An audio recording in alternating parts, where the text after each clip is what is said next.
that the world around you is vibrating, constantly shaping your thoughts, your emotions, even your biology.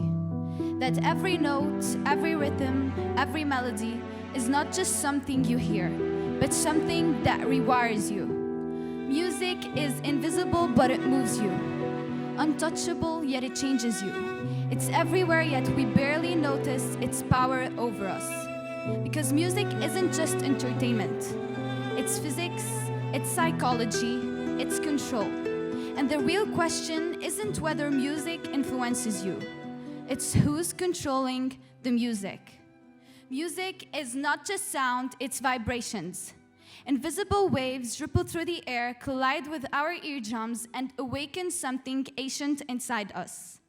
This is called entertainment, a phenomenon where external frequencies don't just influence you, they reshape your internal world. Right now, without realizing it, your heartbeat is syncing to my voice. That's not magic, it's science.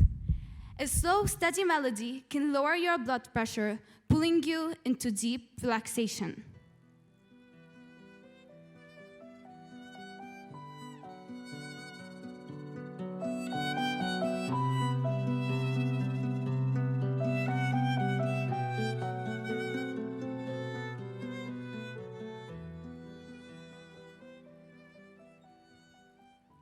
A racing beat can flood your system with adrenaline, igniting energy and urgency.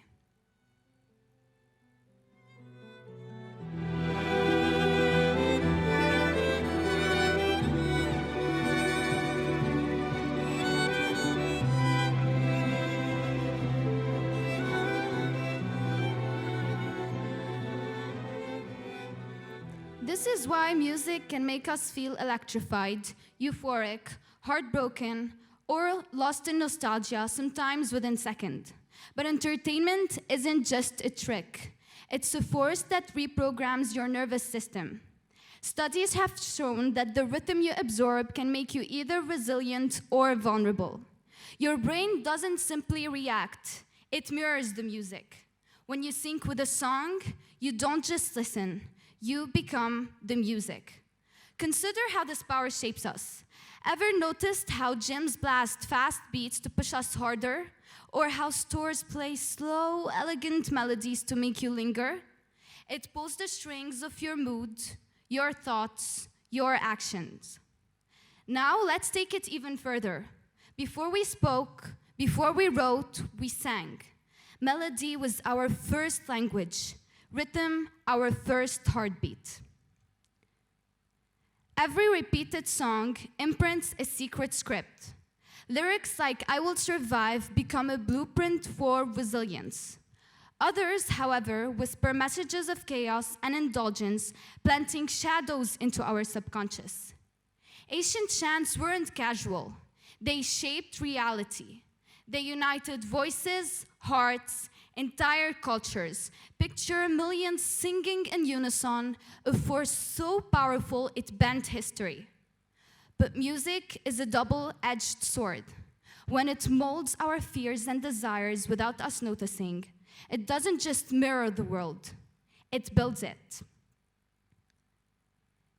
It doesn't just mirror the world, it builds it. Like any tool, music is not inherently good or bad. It's what we do with it that matters.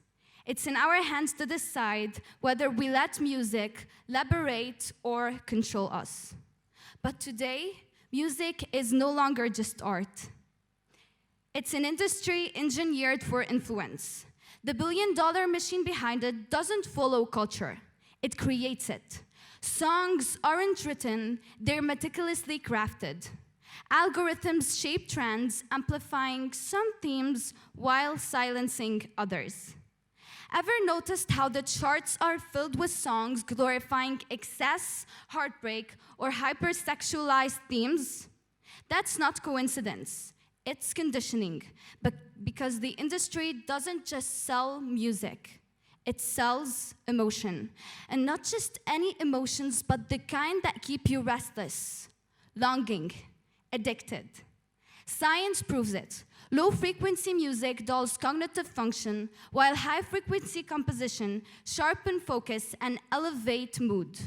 So why is mainstream sound drenched in low vibrations? Who benefits from a distracted, emotionally drained population? This is why our ancestors knew music was sacred. The pyramids of Egypt weren't just architectural marvels. They contained hidden chambers designed for sound resonance, vibrating with purpose. Greek philosophers didn't just admire music. They believed it could realign the soul itself. For them, music was transformation, a tool for healing, enlightenment, and unity. Today, we treat it like disposable content, background noise that fills silence without touching the soul. In our quest for entertainment, have we lost something essential? We still like to believe our music is our choice. Yet streaming platforms built on algorithms don't just predict our tastes, they design them. Every auto-generated playlist, every suggestion is a thread pulling us toward a predetermined emotional state. What if these playlists weren't just collections, but carefully crafted scripts shaping our desires and worldview? As these platforms collect data, they don't just learn our habits, they refine their grip. Gradually, music stops being selected, it starts selecting us. What we consume eventually consumes us, and music is no exception. Technology is now pushing music into uncharted territory. Scientists reveal that sound can actually rewire us. Consider binaural beats. When two slightly different frequencies are played in each ear, your brain perceives a third distinct tone, one that doesn't exist in the physical world. It's a creation of your brain merging the two frequencies. And that phenomenon can influence your brainwaves, helping you focus, relax, or even enter altered states of consciousness. Imagine a future where music isn't mere entertainment, but a prescription, a precise frequency that erases stress, heals trauma, and unlocks intelligence. Or envision its darker twin, a world where sound is weaponized to sedate, distract, and control, numbing entire populations until silence feels foreign.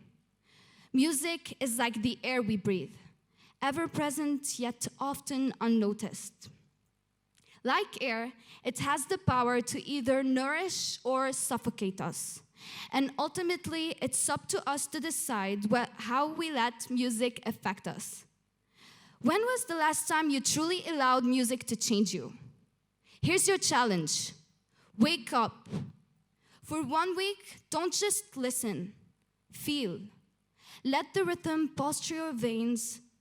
Let the melody carve itself into your soul. Let sound be the architect of your mind, not the anesthetic that numbs it. What if music could be a tool for empowerment, not distraction? Next time you hit play, ask yourself, what is this music feeding me? Every song is a seed, either sowing growth or stagnation.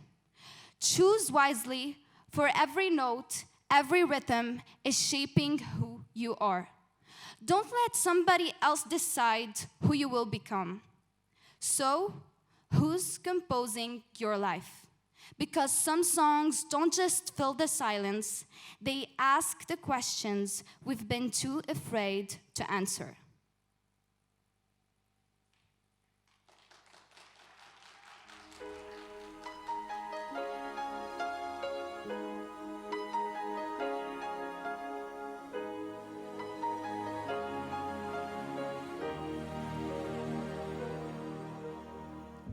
What about sunrise?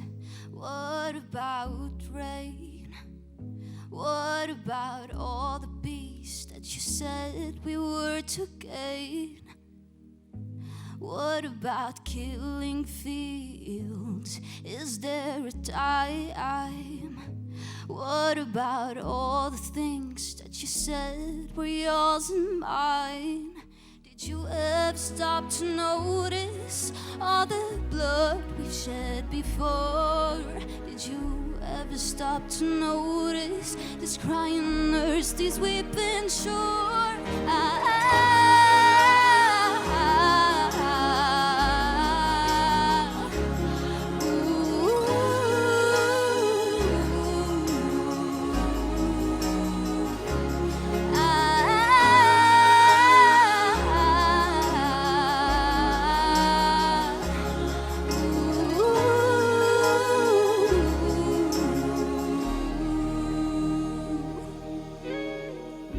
What have we done to the world? Look what we've done. What about all the peace that you pledged your only son? Did you ever stop to notice all the children dead from war? Did you ever stop to notice this crying nurse, this weeping shore?